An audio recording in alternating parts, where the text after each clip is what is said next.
That single declaration, raw, vulnerable, and utterly starstruck, has Hollywood buzzing. Because when a Hollywood heavyweight like Tatum openly admires Kirsten Dunst, the world leans forward. Roofman by Derek Cianfrance isn't your average true crime flick.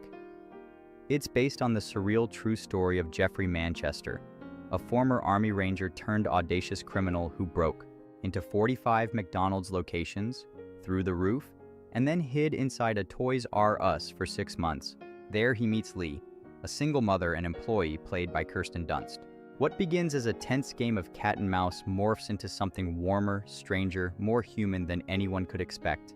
At the film's world premiere on September 6, 2025, Tatum didn't just walk the red carpet, he bared his admiration. He admitted to people that he was intimidated to work with Dunst, that he was afraid, a confession that crackles with honesty and reverence. He's been obsessed with her work, especially her iconic turn in Interview with the Vampire, which he calls his personal favorite. He quipped, "Please like me," making that red carpet moment not just paparazzi fodder but a snapshot of a genuine fanboy encounter. In news cycles and social feeds, the tone shifted. This was not just a film premiere, it was a love letter from Tatum to Dunst. Fans celebrated the moment by flooding X and Instagram with clips of his heartfelt words. Media outlets labeled it "magic to work with," echoing the sentiment in every headline.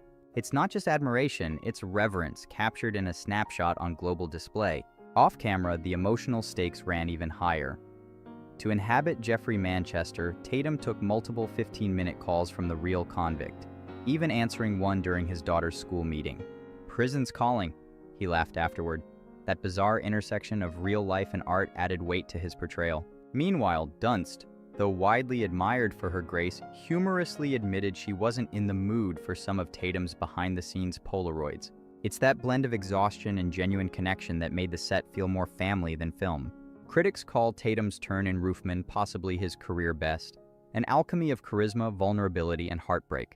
He plays Manchester with a captivating blend of humor and melancholy that recalls his best work in Magic Mike and Foxcatcher, but more nuanced. Kirsten Dunst, though underwritten, brings emotional depth, especially in the film's poignant final scenes. Reviewers note that Cianfrance's usual darkness gives way to a lighter, nostalgic tone here. 2000's Toy Store warmth with emotional gravity at its core. For Channing Tatum, this role could be a career pivot, transitioning from athletic charm to emotionally complex leading man. For Kirsten Dunst, it's another reminder that her presence can elevate any story, quietly anchoring it in emotional truth. Together, they're not just co-stars, they're collaborators in a delicate dance of vulnerability. This doesn't mirror Titanic-level spectacle, it's softer, stranger, more intimate. Think iconic Hollywood pairings like Leo and Kate, but in a nostalgic Toys R Us, not an iceberg. It's less romance, more mutual respect, admiration, and shared humanity.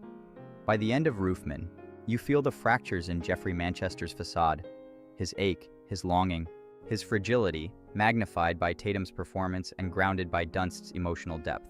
What started as hiding in a toy store becomes a portrait of exposure, emotional and unexpected. And in that honesty, we find magic. For full video, click related link below or like and subscribe this channel.